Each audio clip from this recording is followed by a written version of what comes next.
세상에 떠도는 기묘한 괴담들. 첫 번째 이야기. 국내의 유명한 폐가에 갔다가 친구가 귀신에 들렸다. 제가 초등학교 2학년 무렵의 기억입니다.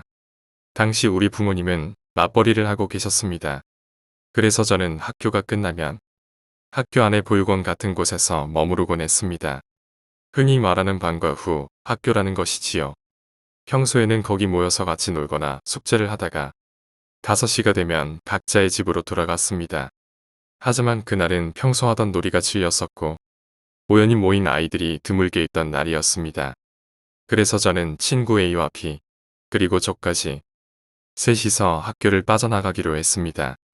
우리가 향한 곳은 동네에서 유명한 심령장소였습니다. 그곳은 인근 석공 작업실 옆에 있는 집이었고 오랫동안 주인이 돌아오지 않아서 폐가가 되어버린 집입니다. 그 집에는 차고 같은 곳이 있는데 틈 사이로 보이는 집 안은 망가진 의자나 인형 같은 게 마구 널려져 있었습니다. 그래서 그런지 무척 무서운 분위기가 감돌았지요. 시간은 오후 3시 30분이었고 우리는 옆에 있는 석공 할아버지에게 들키지 않도록 몰래 숨어들었습니다. 우리는 화단을 타고 담을 넘어서 베란다를 통해 2층으로 올라갔고 다행히도 창문은 열려 있었기에 순조롭게 안으로 들어갈 수 있었습니다. 하지만 집안은 황무지였습니다. 그 모습을 보자 A는 겁에 질려서 돌아가자, 선생님한테 혼날 거야 라고 말합니다. 하지만 저와 B는 모험가가 된 것 같은 기분에 취해서 점점 안쪽으로 발을 옮겼습니다. 우리는 2층을 전체적으로 한 바퀴 돌았고 방은 모두 3개 있었습니다. 우리가 처음 들어간 방은 아무래도 여자 방인 듯 합니다. 왠지 모르게 깨끗했고 여러 가지 장식품 같은 것들이 놓여 있었습니다. 그 다음 방은 아기 침대가 놓였고 아기들이 좋아할 만한 장난감이 엄청나게 흩어져 있었습니다. 장난감은 다들 허름했고 무언지 알 수 없는 거무스름한 액체가 들러붙어 있었지요. 마지막 방은 아무것도 없는 텅 빈 방이었습니다. 곧이어 우리는 1층으로 내려왔고 거실은 분위기 있는 서양식으로 멋진 소파가 놓여 있습니다. 아마 이 집에는 아기가 있었던 거라고 생각했고 아기용 책상이나 의자 그리고 식기 같은 게 바닥에 마구 널려 있었습니다. 저와 B는 신나서 여기저기 뒤지고 다니고 있었지만 A는 뒤에 달라붙어 덜덜 떨고 있을 뿐입니다. 서재, 화장실, 부엌, 여기저기를 둘러봤지만 딱히 이상한 곳은 눈에 띄지 않았습니다. 그럼 슬슬 학교로 돌아가야 할 시간이니까 마지막으로 목욕탕만 보고 현관으로 나가자. 다음에 또 놀러 오면 되지. 그리하여 우리는 목욕탕을 보러 갔습니다. 욕조 앞 탈의실에 이르자 B는 혹시 모르니까 현관문은 열어놓고 오자 라고 말했고 현관은 바로 근처였기에 우리는 문을 열어놓기로 합니다. 바깥은 이미 어두워지기 시작할 무렵이었고 시계가 없었기에 우리는 시간이 가는 줄도 모르고 있었죠. 목욕탕에 들어서자 무언가가 썩은 것 같은 지독한 냄새가 풍겼습니다. 과일이나 야채 같은 게 아니라 무슨 동물 사체가 썩은 것 같은 냄새였습니다. 토할 것 같이 심한 냄새였지만 나와 B는 어째서인지 더 무서운 일이 일어나도 된다는 생각을 하고 있었던 것 같습니다. 아마도 학교에서 영웅 대접을 받고 싶은 마음에서였을 겁니다. 최악의 경우에는 이 중 누군가 죽어버려도 괜찮다고 생각하고 있었으니까요. A는 너무 무섭고 냄새도 난다면서 목욕탕에 들어오지 않았습니다. 고작 한 걸음 차이인데 목욕탕 밖에 있는 A는 목욕탕에서 나오니까 아무 냄새가 안 난다고 말했지요. 욕조에는 뚜껑이 덮여 있었고 원래는 흰색 플라스틱 뚜껑이었을 테지만 이미 검은색으로 변색되었다고 할까요. 2층에서 봤던 검은 액체 같은 게 묻어 있었습니다. 나는 B와 힘을 합쳐 뚜껑을 열어보려고 애를 썼지만 너무도 무거워서 뚜껑이 들리지 않았습니다. 뚜껑은 2개가 있었지만 양쪽 모두 열릴 기미가 보이질 않습니다. 손가락을 뚜껑과 욕조 사이에 밀어 넣으려고 하는 순간 내 손톱 사이로 무언가가 비집고 들어옵니다. 기분 나쁜 나머지 손을 빼보니 가늘고 짧은 머리카락이 중지 손톱 밑에 꽂혀 있었습니다. 그걸 보자마자 나와 B는 무서워져서 도망치기로 했고 하지만 겁에 질린 모습을 보이는 건 부끄럽다는 생각에 우리는 애에서 태어난 척합니다. 이제 슬슬 질려가네. 하나도 안 무서우니까 돌아가자. 라고 말하며 돌아가려 했지만 하지만 분명 열려 있었던 목욕탕 문이 닫혀 있었기에 우리는 A의 장난일 거라 생각해서 문을 향해 소리쳤습니다. 이런 장난은 그만둬. 너 선생님한테 이른다. 이런 식으로 소리를 질렀지만 하지만 A의 목소리는 들리지 않았고 인기척조차 느껴지지 않았지요. 목욕탕은 흐린 유리로 되어 있어서 사람이 밖에 있으면 실루엣이 보여 바로 알 수 있습니다. 하지만 문 밖에는 그 누구의 모습도 보이질 않았습니다. 시간이 차차 지나면서 우리는 점점 진심으로 두려워지기 시작합니다. 결국 우리는 엉엉 울며 문을 두드리며 A에게 도와달라고 소리쳤지만 아무리 소리를 질러도 오지 않습니다. 결국 힘이 빠진 우리는 여기 있다 보면 누가 와서 도와줄 것이라는 희망을 품고 구조를 기다리기로 합니다. 바닥에 쥐저앉아 욕조에 등을 기댄 채로 문을 바라보며 기다렸고 10분 정도 지났을까요? 비가 울기 시작합니다. 이제 우린 틀렸다느니 죽을 거라느니 A도 벌써 죽어버린 게 틀림없다느니 부정적인 말들을 마구 늘어놓았고 그 순간 갑자기 등 뒤 욕조에서 소리가 났습니다. 등 뒤로 식은땀이 흐르기 시작했지만 너무 무서워서 뒤를 돌아볼 수조차 없었습니다. 스으, 스으, 다시 소리가 납니다. 이것은 젖은 천을 비비는 것 같은 소리였고 큰맘 먹고 뒤를 돌아보자 분명 닫혀있던 뚜껑 중 한쪽이 열려 있습니다. 우리는 겁에 질려서 다시 문을 두드리며 소리쳤지만 여전히 아무 응답도 없었습니다. 소리는 계속 들려옵니다. 뚜껑이 열려있는 탓에 소리는 너무나도 선명했습니다. 비는 고개를 숙인 채로 중얼중얼 무언가를 말하고 있었습니다. 알아들을 수는 없었지만 비의 목소리는 아니었습니다. 비는 여자아이 같은 목소리로 말하고 있었지만 낮고 흐린 목소리라 알아들을 수가 없습니다. 무언가가 나올 것만 같았기 때문에 나는 문에 등을 기댄 채로 욕조를 바라보고 있었습니다. 이런 곳에 온 걸 진심으로 후회가 들었고 그 와중에도 소리는 계속 들려옵니다. 욕조를 바라보고 어느 정도 시간이 흘렀는지는 모르겠습니다. 한순간 갑자기 아기 손 같은 게 열린 뚜껑 틈새로 보이는 것을 알아차립니다. 저는 그것을 보고 무심코 토해버리고 말았지만 비는 아직도 무언가를 중얼거리고 있었습니다. 저는 비의 어깨를 붙잡고 흔들었지만 비의 눈에는 초점이 없고 입에서는 침이 흐르고 있었지요. 갑자기 문 너머에서 인기척이 나는 게 느껴졌습니다. 욕조에서는 지금까지 들려오던 것과는 다르게 신음소리 같은 게 들려오기 시작합니다. 누가 우리를 도우러 와준 것이라 생각한 나는 기뻐서 문 쪽을 바라봤습니다. 그곳에는 흐릿한 유리에 얼굴과 손을 꽉 붙인 여자의 실루엣이 떠올라 있습니다. 앞머리를 5대5 가르마로 나눈 단발머리의 여자가 입을 크게 벌리고 우리를 보고 있었습니다. 얼굴을 유리에 꽉 붙이고 있었기에 표정까지 확실히 눈에 들어옵니다. 곧이어 여자의 입이 움직이기 시작했고 무언가를 말하는 듯 했습니다. 말을 하고 있다는 건 알겠는데 내용은 도저히 알 수가 없었습니다. 그리고 어째서인지 눈을 돌릴 수가 없습니다. 여자는 양손을 천천히 무겁게 들어올리더니 엄청난 힘으로 물을 쾅 하고 내리쳤습니다. 그리고 그와 동시에 저는 정신을 잃고 맙니다. 눈을 떴을 땐 우리 집이었고 아무도 없는 방에서 저 혼자 있었습니다. 갑자기 무서워져서 방에서 나오니까 거실에는 어머니가 계십니다. 어머니는 울면서 나를 꼭 껴안고서 그간 있었던 일을 말해주셨습니다.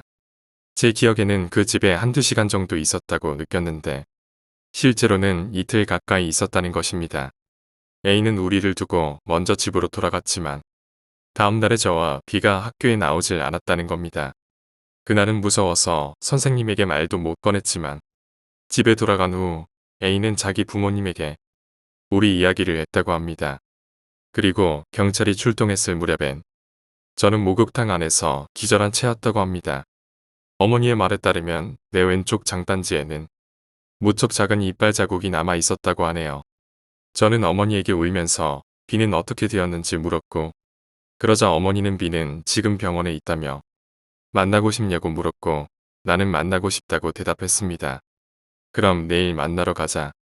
하지만 피곤을 봐도 울면 안 돼. 알았지? 약속하는 거다. 라고 어머니는 말씀하십니다. 다음 날, 어머니와 약속한 저는 병원에서 비를 만났지만, 비는 목욕탕에서의 그 모습으로 침대에 앉아서 이상한 말을 중얼거리고 있을 뿐입니다. 그 이후로 저는 무서워서 비를 만나러 가지 않았습니다. A와는 아직 연락이 닿고 있지만, 비에 관한 이야기는 서로가 꺼리고 있습니다. 그날 이후 분명히 무언가가 달라졌어. 그 폐가에서 겪은 일은 우리 삶에 깊은 그림자를 드리웠지. 그 일이 있은 후로 나는 밤마다 같은 악몽에 시달렸어. 그 악몽 속에서 나는 그 폐가의 욕조 앞에 서 있고 그 검은 뚜껑이 천천히 열리면서 끔찍한 무언가가 나를 노려보고 있었지. 그리고 더 무서운 일이 일어났어. 나는 실제로 그 폐가 근처를 지나가면 누군가가 나를 지켜보고 있는 것 같은 느낌을 받았어. 특히 그 목욕탕 근처에 서면 누군가의 속삭임과 함께 차가운 손길이 내 등을 스치는 듯한 느낌이 들었지. 마치 그곳에 무언가가 나를 부르고 있는 것 같았어. 한편 비는 병원에서 회복되지 못하고 계속해서 중얼거리며 이상한 행동을 보였어. 그의 부모님은 비가 무엇에 홀린 것처럼 보인다고 걱정하셨어. 병원 의사들조차도 비의 상태를 설명할 수 없었지. 그저 심리적 충격에서 오는 반응이라고만 말했어. A와 나는 그 후로 서로 다른 학교로 전학을 갔고 자주 연락하지 않게 되었어. 하지만 가끔 밤에 전화가 오면 A의 목소리가 들리곤 했어. 그날 이후로 계속해서 그 폐가의 꿈을 꾸고 있다고 말했어. 목소리는 항상 떨리고 있었고 그 폐가에서 무언가가 자신을 부르고 있다고 말했어. 그 이후로 나는 그 폐가 근처를 절대 가지 않았어. 하지만 여전히 그 폐가에 대한 소문은 마을에 돌고 있어. 어떤 사람들은 그곳에서 이상한 소리를 들었다고 말하고 다른 사람들은 그곳에서 불길한 그림자를 보았다고 말해. 나는 그 폐가에서 무슨 일이 일어났는지, 왜 그렇게 우리에게 영향을 끼쳤는지 여전히 알 수 없어. 하지만 그곳에는 분명히 무언가 악한 것이 있었고, 그것은 여전히 그 폐가에 남아있을 거야. 두 번째 이야기, 사람도 없는데 발소리가 들리는 소름 끼치는 아파트. 제가 예전에 살던 집에 서 있던 일입니다. 낡은 아파트에서 살고 있을 때였고, 그 집에 처음 이사 왔을 때 저는 초등학생이었습니다. 가장 작은 방에서 어린 시절을 보내고 고등학생이 되었을 때는 큰 방을 제가 쓰게 됩니다. 저는 큰 방으로 옮기게 된다는 것이 너무나 기뻤고 큰 책꽂이를 사주시겠다는 아버지의 말씀이 있었지요. 그리고 전에는 내 방이 작아서 방 안에 두지 못했던 피아노를 방 안에 둘 수 있게 되어서 제 기분은 날아갈 듯 했습니다. 저는 새 방으로 물건들을 옮기기 시작했고 책상을 옮기던 도중에 이상한 것이 눈에 들어왔습니다. 방 한켠의 장판이 발자국 모양으로 움푹 파여 있습니다. 뭔가 꺼림칙한 느낌이 들기는 했지만 그냥 별거 아니라는 생각으로 넘어갑니다. 그런데 방을 바꾼 이후로는 이상한 일들이 일어나기 시작했습니다. 저는 그 당시 틈틈이 잠을 자는 것이 습관이었습니다. 하루에 걸쳐 한두 시간씩 여러 번 잠을 잤지요. 아무리 길어도 한 번에 3시간 이상은 잠을 자지 않았고 그 탓에 밤에는 잠이 없어 항상 깨어있곤 했습니다. 당시 제가 잠이 들던 시간은 11시에서 1시 사이였습니다.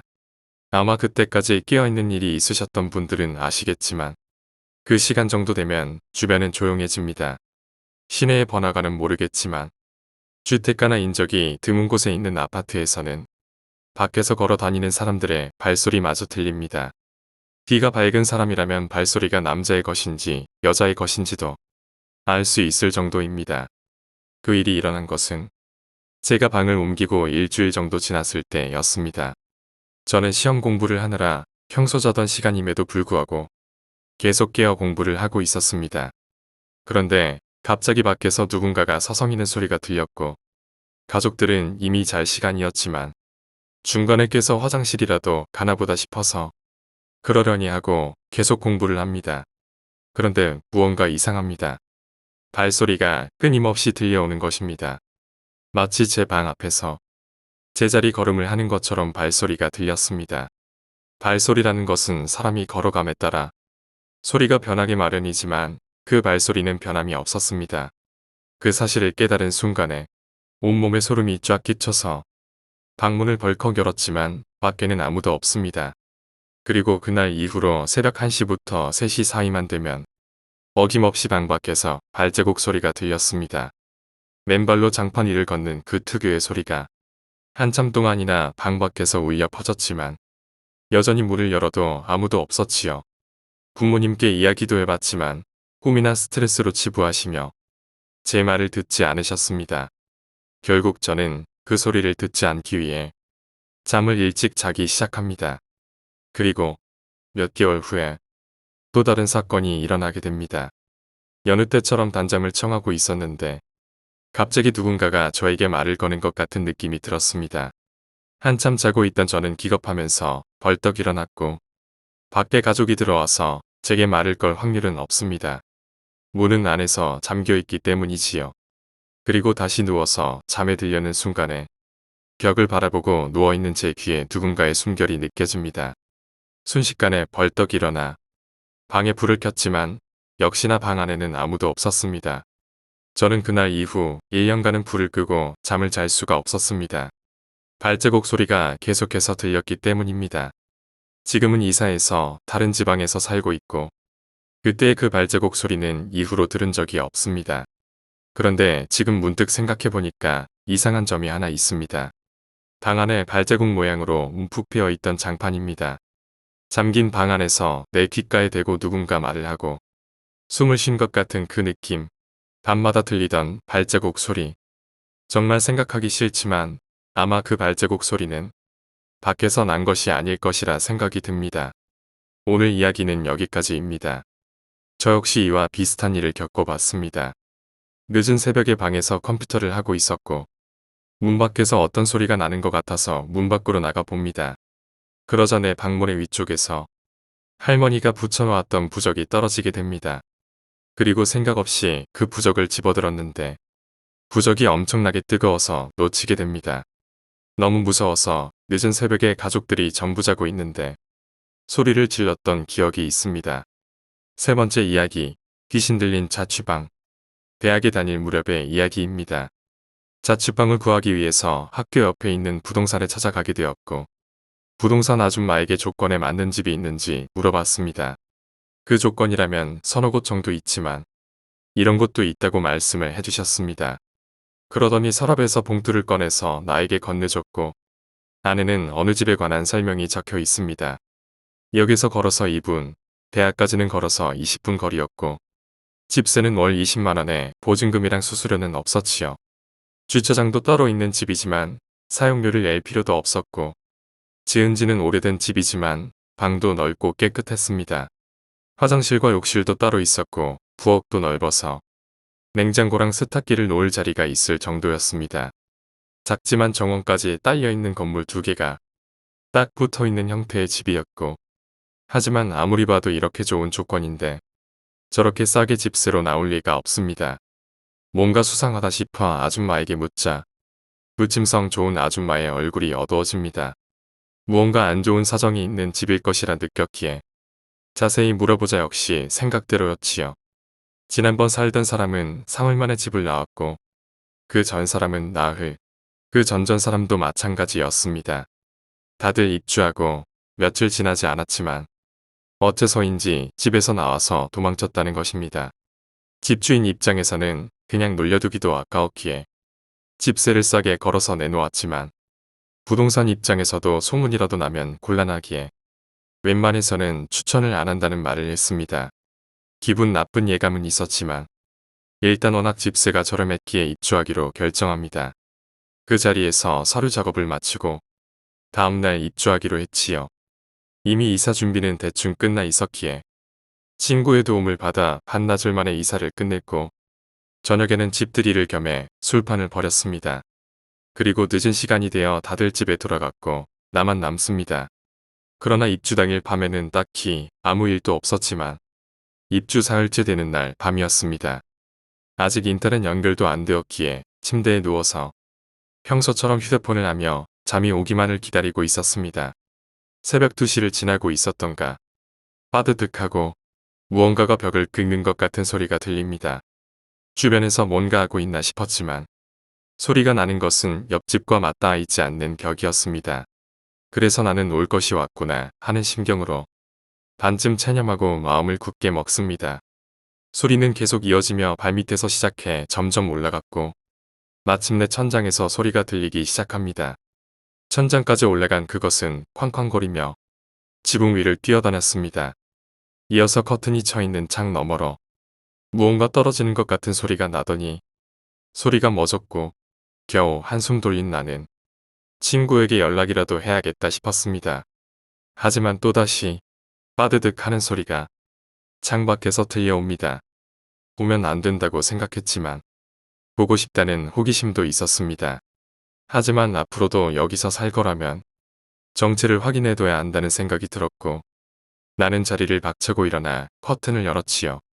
그러자 창밖에는 기묘하게 긴 손을 가지고 있는 긴 머리카락을 한 것이 가만히 손목을 바라보며 벽에 손을 대고 묵묵히 긁어대고 있었고 나는 아무 말 없이 커튼을 치고 소금을 가지고 와서 창문 옆에 두고 잤습니다. 하지만 빠드득 하는 소리는 계속 들려왔지요. 나는 다음날 부동산에 찾아가서 아줌마에게 역시 귀신이 나오네요. 라고 말합니다. 아줌마는 기운 없이 역시 그렇구나. 라고 말하더니 다른 집을 소개시켜주겠다고 했지만 나는 거절했습니다. 아줌마는 갑자기 50만 원이 들어있는 돈 봉투를 내게 건네주며 못 버티겠으면 나와. 바로 다른 집을 소개시켜줄게. 라고 말합니다. 그날 밤 역시 2시가 되자 또 빠드득 소리가 났고 천장을 뛰어다니는 소리가 들린 후에 밤새도록 벽을 긁는 소리가 들렸지만 나는 무시하고 잠을 잤습니다. 일주일 정도 지나자 그 소리는 들리지 않게 됩니다. 하지만 그 이후로도 종종 한밤중에 자고 있으면 이상한 시선을 느껴 깨어나곤 했습니다. 그러면 언제나 방 안에 그 귀신이 쪼그려 앉아 나를 째려보고 있지만 무시하고 그냥 잤습니다. 졸업한 후 직장을 근처에 얻었기에 지금도 이 집에 살고 있습니다. 솔직히 내 입장에서는 무척 만족스러운 집입니다. 네 번째 이야기, 귀신이 들린 붙박이장. 저는 지금 사는 집에 3년 전 이사를 왔습니다. 제 집은 현관에 들어서면 바로 왼쪽에 방이 있었고 들어가보니 전 주인이 아주 큰 붙박이장을 두고 갔습니다. 방 자체가 그리 크지 않아서 장은 거의 방의 3분의 1 정도를 차지합니다. 그리고 문은 바퀴가 달린 미닫이 문으로 완전히 닫는 잠금 장치는 없습니다. 장이 얼마나 크던지 처음 이사 와서 비어 있을 때는 어른 2~3명이 한 번에 들어갈 수준이었지요. 완전히 새것같이 깨끗한 장이었기에 저는 먼지를 잘 닦아내고 사용하기로 했습니다. 책상과 가구들을 들여놓자 방에는 겨우 잠을 잘 수 있는 공간만 남았고 창문이 크고 아늑한 느낌이 들어서 저는 그 방에서 살게 되었습니다. 그런데 이상한 것이 하나 있었습니다. 저는 허리가 좋지 않아서 항상 침대가 아니라 바닥에서 잠을 자는데 언제나 붙박이장 쪽에 붙어서 잠을 청하고 있으면 어디선가 진동 소리가 들려오는 것입니다. 한번 그 소리가 들리기 시작하면 반드시 10분 간격으로 비슷한 소리가 계속 들립니다. 저는 혹시 어딘가에 잃어버린 휴대폰이라도 있었나 싶었지만 그다지 무섭지도 않았기에 별로 신경은 쓰지 않았습니다. 그 소리는 항상 붙박이장 안쪽에서 들려왔었고 문을 밀어서 열어놓으면 들리지 않았지요. 저는 배터리가 다 되면 사라질 거라고 생각했지만 진동은 계속 이어지게 됩니다. 그 진동 소리는 어김없이 새벽 3시 정도쯤 들려왔었고 그리고 그것은 올해 여름까지 계속되었습니다. 그것 때문에 잠을 못 이루거나 하지는 않았지만 불면증이 있어서 늦게까지 깨어있는 일이 자주 있었기에 그 소리를 듣게 되면 어디서 나는 것인지 궁금했습니다. 남자친구와 전화를 하던 도중이었고 방에서 새벽만 되면 진동 소리가 들린다는 말을 했습니다. 그러자 남자친구는 옆집에서 나는 소리나 컴퓨터 소리가 아니냐고 되묻더군요. 그리고 바로 그때 또 진동 소리가 들려왔습니다. 방금도 났어. 컴퓨터도 다 꺼져 있고 옆집에서 나는 소리가 이렇게 가까이에서 들릴 리가 없잖아. 하지만 대화는 그냥 결론이 없이 끝나고 말았고 전화를 끊고 잠을 청했죠. 그리고 그날 밤 저는 아주 이상한 꿈을 꾸었습니다. 꿈속에서 저는 어둡고 조용한 드레스룸에서 목부터 발목까지 내려오는 아주 긴 모피 코트를 입고 있습니다. 그 코트는 목 부분은 하얀색인데 아래쪽으로 내려올수록 색이 짙어졌고 발목 부분에는 검은 자줏빛이었습니다. 사방에 걸린 거울에 제 모습을 비춰보며 흡족해하고 있었고 제 옆에서는 어느 40대 여인이 잘 어울린다고 칭찬을 하며 그 옷을 가져가라고 계속 권유합니다. 저는 솔깃해져서 옷을 가져가겠다고 했습니다. 그런데 갑자기 그 여자가 저에게 귓속말로 조용히 말합니다. 그런데 사실 이 코트는 원래 주인이 살인을 하고 도망갔어요. 그래도 괜찮겠어요? 라고 묻는 것입니다. 그런데 제 대답도 이상했습니다. 그거 원래 알고 있었어요. 제가 그 사람 신고했거든요. 라고 한 것이었지요. 꿈이었지만 왠지 저 자신이 무서워져서 잠에서 깨어나게 되었고 그리고 그 순간 붙박이장 쪽에서 또다시 진동이 울렸습니다. 저는 순간 그 소리에 관해 다른 이에게 말을 했던 것이 처음이었다는 것을 깨달았고 그것 때문에 신경이 예민해진 것이라 스스로를 달랩니다. 하지만 그날 밤만은 그 진동이 공포스럽게 느껴져서 날이 밝을 때까지 한숨도 자지 못했습니다. 그 후로 그 진동 소리는 띄엄띄엄 2번 더 들리더니 이제는 몇 달째 들리지 않고 있습니다. 옷장 정리를 할 때마다 구석구석 꼼꼼히 살펴보았지만 몇 년간 들려오던 휴대폰 진동 소리의 행방은 도저히 찾지를 못하고 있습니다. 5번째 이야기, 귀신이 길을 잘못 들었다. 군대 고참에게 들은 이야기입니다. 그 고참이 사회에 있을 때 친한 여자아이가 있었고 그 친구가 언제부터인가 악몽을 꾸기 시작합니다. 밤에 잠을 자고 있을 때면 어떻게 봐도 귀신이라고 밖에는 생각할 수 없는 여자가 천장에서 눈 앞까지 천천히 내려온다는 것이었고 꿈이라기에는 너무 생생했다고 합니다. 마치 가위에 눌린 것처럼 천천히 귀신이 내려와서 귀신의 땀구멍조차 보일 거리가 될 때까지 눈을 마주친다는 것입니다. 물론 몸도 움직이지 못하고 비명조차 지를 수 없었지요. 그런 꿈을 꾸기도 며칠간 이어졌고 여자아이는 가족에게 그 꿈에 관해 털어놓게 됩니다. 그러자 어머니는 용원 무당을 불러서 구슬하기로 했고 집에 불려온 무당이 한참 동안 구슬하다가 입을 열었습니다. 그년이 자기 갈 곳을 몰라서 너한테 나타나는 게다. 또 나타나면 손으로 하늘을 가리키거라. 그리로 돌아갈 수 있게. 그래서 그 친구는 잠에 들기 전에 하늘을 가리킨다고 되뇌이며 잠이 들었습니다. 그리고 그날 밤 역시 귀신이 나타나게 되었고 무서웠지만 무당의 말을 상기하며 손을 들었습니다. 하지만 하늘을 가리킨다는 것은 바로 위에 있는 그녀를 가리킨다는 것이었지요. 너무 무서웠던 그녀는 위가 아닌 옆으로 손을 향했습니다. 그러자 처음으로 그 귀신의 시선이 자신이 아닌 옆을 향하더니 그쪽 벽으로 사라집니다. 안심한 그녀가 마음을 놓고 푹 자고 일어났는데 간밤에 옆방에서 주무시던 아버지가 갑자기 돌아가셨습니다. 그 이후 이야기는 듣지 못했지만 밤중에 조소에서 근무를 서면서 들은 오싹했던 이야기였습니다. 6번째 이야기, 삿포로의 심령장소. 홋카이도의 삿포로에는 심령장소로 유명한 폭포가 있습니다. 여름철이 되면 한밤중마다 차가 몇 대씩 와서 젊은이들이 깍깍대는 소리가 끝도 없이 울려 퍼질 정도로 유명한 곳입니다. 20살 무렵 나는 남아도는 시간에 어쩔 줄 모르고 있습니다. 아무것도 없으리라는 걸 알면서도 남자 넷이서 날가 빠진 차에 올라타고 그 폭포로 향했지요. 가을에서 겨울로 접어들면서 눈이 내릴락 말락하는 시기였습니다. 아직 눈이 쌓여 있을 때는 아니라서 도로는 말끔했습니다. 하지만 폭포에 가까워짐에 따라 바닥에 쌓여있는 눈이 점점 늘어갔고 폭포에 도착할 무렵쯤 되니 바퀴 자국이 남은 게 보일 정도로 쌓여 있습니다. 시간은 밤 12시를 지났습니다. 한여름을 넘긴 탓인지 우리 말고 다른 사람들은 보이지 않았습니다. 주차장에는 다른 차도 없었고 쌓여있는 눈은 하얀 도화지처럼 자국 하나 없이 펼쳐져 있었지요. 주차장을 지나서 그대로 심령장소였던 폭포까지 내려갑니다.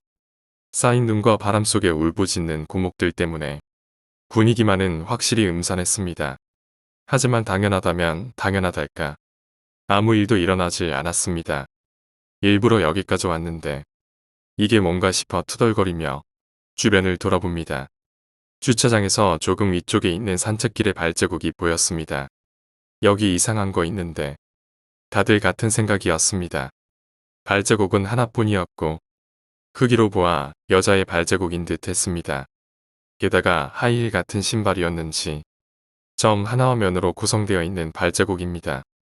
그 발자국이 산 위로 올라가는 쪽으로만 이어져 있습니다. 즉, 올라간 흔적은 있지만 다시 내려왔던 흔적은 없다는 것이었죠. 이거 언제 찍힌 발자국일까? 그것 또한 의문이었습니다. 방금 전까지 소복소복 내리던 눈도 어느새인가 그친 후였습니다. 만약 낮에 찍힌 발자국이었다면 그 위에는 새로 내린 눈이 더 쌓여 있을 터인데, 하지만 발자국은 방금 지나간 것처럼 생생하게 남아 있습니다. 주차장에서 산책길로 이어지는 사이 우리 차가 남긴 흔적 때문에 그 발자국의 정확한 출발점은 찾을 수가 없었습니다. 아무도 올라갈 것 같지 않은 겨울 산속 산책길로 이어진 발자국. 안쪽으로 단 한 사람의 발자국만 이어졌습니다. 따라가 보자. 할 일 없는 남자가 넷이나 모여 있으면 그런 결론이 나오기 마련입니다. 귀신보다는 차라리 곰이 더 무서울 거라는 농담을 던져가며 눈에 묻힌 강변 산책길을 따라서 발자국을 쫓아 걸었습니다. 5분, 10분, 15분 계속 걸어갔고 갑작스레 아무것도 없는 곳에서 발자국은 멎었습니다. 그 주변에는 새로 내린 눈만 깨끗이 남아 있습니다. 그 발자국을 찍은 이가 멈춰선 것처럼 깊이 파여 있는 것도 아니었지요.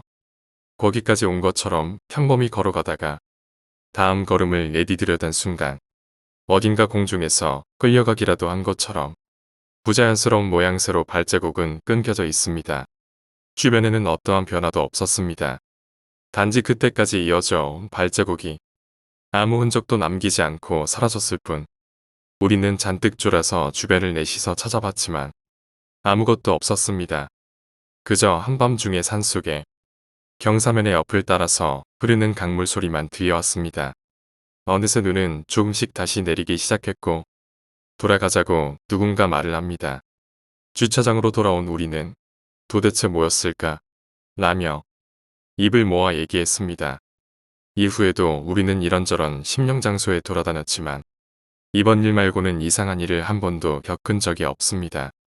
논리적인 이유를 갖다 붙이면 어떻게든 해석은 가능할지 모릅니다. 하지만 굳이 논리적으로 생각하는 대신에 기이한 젊은 날의 추억으로 간직하고 있지요. 여자가 하이힐을 신고서 수십 분간 산 위로 걸어서 올라갔다가 갑자기 증발되었다는 것은 정말로 이해하기 힘드네요. 사라진 하이힐의 여자는 어떤 일로 산에 올라갔던 것일까요? 7번째 이야기, 80년대의 한국의 미스테리 살인사건. 첫 번째는 80년대에 대중목욕탕에서 일어났던 사건입니다. 80년대에 우리나라에는 대중목욕탕이 많았습니다. 대부분의 집에 샤워 시설이 많이 없었던 터라 이 시기에 대중목욕탕은 지금의 주유소만큼이나 큰 사업거리였지요. 주말이 되면 가족 단위의 인파가 물밀듯이 밀려와서 목욕탕은 언제나 인산인해였습니다. 보통 이 시기에 목욕탕은 아침 6시에 문을 열고 저녁 8시까지 영업을 하는 게 통상적이었습니다. 금요일 저녁 7시 반을 넘어서고 있었고 장충동에 위치한 대중목욕탕의 사장이었던 K씨는 손님들도 전부 나갔기에 문 닫을 준비를 했습니다. 마침 비가 억수같이 쏟아져서 손님도 별로 없던 터였기에 평상시보다 일찍 문을 닫으려는 순간 손님 한 명이 목욕탕 입구로 걸어왔습니다. 장마 때문에 엄청난 비가 쏟아지던 시기여서 앞이 잘 보이지 않는 가운데 이 여인이 K씨의 눈앞에 이르렀을 때 K씨는 깜짝 놀라게 됩니다. 모습이 너무 독특했기 때문인데 빨간 우산에 빨간 코트 형태의 우의를 입고 있습니다. 그리고 입술을 떨고 있었고 감기 몸살에 걸린 사람처럼 몸도 떨고 있었지요. 비도 많이 오고 이제 문을 닫으려고 하는데요 라고 K씨는 말했지만 그 여자는 말합니다. 죄송한데 잠시 샤워 좀 하고 나올게요. 뜨거운 물에 잠깐만 몸을 담그고 싶어요. 제발 부탁입니다. 목욕탕 사장 K씨는 떨고 있는 여자가 안쓰러워 여자의 부탁을 수락했습니다. 그럼 얼른 탕에 몸만 담그고 나오세요. 곧 문을 닫을 거니까 얼른 씻고 나오세요. 고맙다는 말을 던진 이 여자는 바로 탕 속에 들어갔고 그렇게 시간은 흘렀습니다. 8시가 넘자 K씨는 약간의 조바심을 냈지만 그래도 기다리는 미덕을 갖고 문 닫을 준비를 합니다. 청소와 때밀이를 하는 종업원은 일찍 퇴근한 상황이라 사장이 직접 청소를 해야 할 상황이었지요. 8시 반이 돼도 여자가 나올 기미가 안 보이자 결국 K씨는 여탕 입구에서 문을 두드렸습니다. 손님, 1시간이 다 돼가요. 이제 마무리하시고 나오세요. 저도 청소하고 문 닫고 집에 가야지요. 몇 번의 노크와 말에도 안에서는 아무런 인기척이 없었습니다. K씨의 손에는 땀이 서서히 났고 문을 열지 말지 고민을 하며 다시 큰 소리로 했던 말을 반복합니다. 그리고 힘에 손을 주어 노크 소리가 더 크게 들리게 했지만 아무런 인기척을 느낄 수 없었습니다. 결국 K씨는 문을 열고 목욕탕 안을 들여다봅니다. K씨는 꿈을 꾼 듯한 느낌이었다고 훗날 회상했습니다. 탕 속은 온통 붉은색으로 물들어져 있었고 여인은 두 눈을 부릅뜬 채로 K씨를 주시하고 있었던 것입니다. 아직도 기억이 생생하다는 사장의 말은 듣는 이로 하여금 소름 돋게 만들었습니다. 경찰 신고로 이 사건은 수사에 들어갔지만 끝내 해결되지 못했습니다. 목욕탕에는 사장과 이 여자뿐이었고 여자의 사인은 사시미 같은 날카로운 도구로 난도질을 당한 상태였지요. 살해 도구는 찾지 못했고 자살인지 타살인지도 밝히지도 못했습니다. 가장 유력한 용의자인 목욕탕의 사장이었던 K씨는 아무런 살해 동기가 없었습니다. 10년 넘게 이곳에서 목욕탕을 운영했고 가족과 단란하게 사는 지극히 평범한 인물이기 때문입니다. 밀폐된 공간이었던 목욕탕에서 이 여자는 무참하게 죽은 것입니다. 결국에 K씨는 목욕탕을 정리하고 지방으로 이사간 것으로 알려졌습니다. 두 번째는 치악산 토막 연쇄 살인 사건입니다. 1980년 시국이 어수선할 때 우리나라의 명산 중의 하나인 치악산에서 이상한 사건이 생겼습니다. 40대 한 남성이 등산을 하던 것으로 추정된 모습으로 토막 살해를 당한 것입니다. 이 당시에는 토막 살인이라는 것이 거의 드문 일이고 너무 시체가 잔혹해서 언론에 공개되지 못한 채로 비밀리에 수사가 시작됩니다. 국과수의 시체가 옮겨지고 살해 도구를 찾는데 혈안이 됐지만 결국은 적당한 도구조차 예상하지도 못했습니다. 왜냐하면 토막 난면이 너무나 부드러웠기 때문입니다. SF 영화에서 나오는 레이저 빔 같은 것으로 아주 부드럽게 절단된 것처럼 토막된 면의 정교함과 부드러움은 그 당시 국과수에서는 예측조차 할 수 없었던 것이었지요. 그런데 문제는 이 시체가 처음이자 마지막이 아니라는 것입니다. 첫 시체가 발견된 이후에 일주일에 한 번꼴로 치악산 근처에서 똑같이 토막이 나 있는 시체가 발견된 것입니다. 결국 한 달 동안 19의 시체가 발견됐고 이 시체들 모두 한치의 오차도 없이 18토막을 부위별로 정확하게 나눈 것입니다. 노련한 국과수 위원들은 당황할 수밖에 없었습니다. 도대체 무엇으로 이렇게 정확하게 토막을 낼 수 있단 말인가? 사실은 누가 이런 미친 짓을 했느냐보다 무엇으로 절단했느냐가 더 화제였습니다. 아무리 생각해도 이런 단면을 보일 도구는 이 세상에 존재하지 않았던 것입니다. 8번째 이야기, 의사를 저주했던 원혼. 할아버지는 젊을 적에 깊은 산속의 마을에 살았습니다. 그리고 마을에는 평판이 좋지 못한 의사가 한 명 있었지요. 할아버지가 알고 지내던 사람이 맹장염에 걸리자 어쩔 수 없이 그 의사에게 수술을 받았다고 합니다. 하지만 처치를 잘못한 탓인지 복막염이 일어나고 말았습니다. 시내 병원으로 옮겨서 장사적을 받아야 한다는 진단이 나오게 됩니다. 한겨울인데다 눈이 엄청나게 오는 지역이라 버스는 이미 끊겼지만 운 좋게도 마을에는 육군 부대가 주둔하고 있습니다. 사정을 이야기하자 트럭에 환자를 태워서 시내까지 데려다 주기로 합니다. 그래서 환자는 진통제를 맞고 담요를 온몸에 감싼 채로 트럭에 올랐습니다. 하지만 어마어마한 통증 때문에 뒹굴어대는 사이 담요는 다 풀려버렸지요. 그의 입에서는 계속 의사를 원망하는 말이 이어졌습니다. 그 의사가 제대로 처치만 했어도 이런 일은 없었을 텐데 하고 잔뜩 앙심을 품은 것이었습니다. 너무나 날뛰는 그를 의무병이 상태를 살폈지만 결국 환자는 저녁 무렵에 숨을 거두고 말았습니다. 의무병이 몇 번이고 확인했지만 완전히 죽은 후였다고 합니다. 그래서 더 이상 병원까지 데려갈 필요도 없다는 판단하에 그의 사체를 어느 민가에 내려놓게 됩니다. 마을에서 사람을 보내서 사체를 인수해 가라는 것이었죠. 그 집 사람에게 양해를 구하고 담요로 사체를 감싸서 널빤지에 올리고 마구간에 사체를 안치했습니다. 그런데 아침이 되어 집 주인이 사체의 양을 올리려는데 담요만 남아있고 사체가 사라졌다고 합니다. 사체는 수술을 했던 의사의 집 앞에서 발견되었습니다.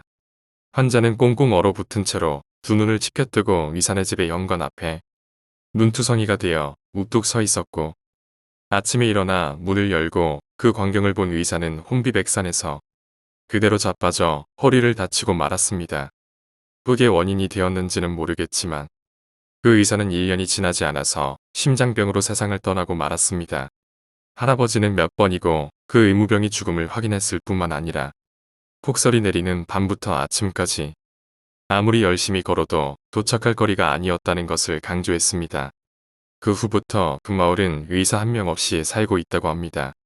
마을 진료소에는 새롭게 의사가 들어와도 모두 1년도 버티지 못하고 그만둬 버린다는 것입니다.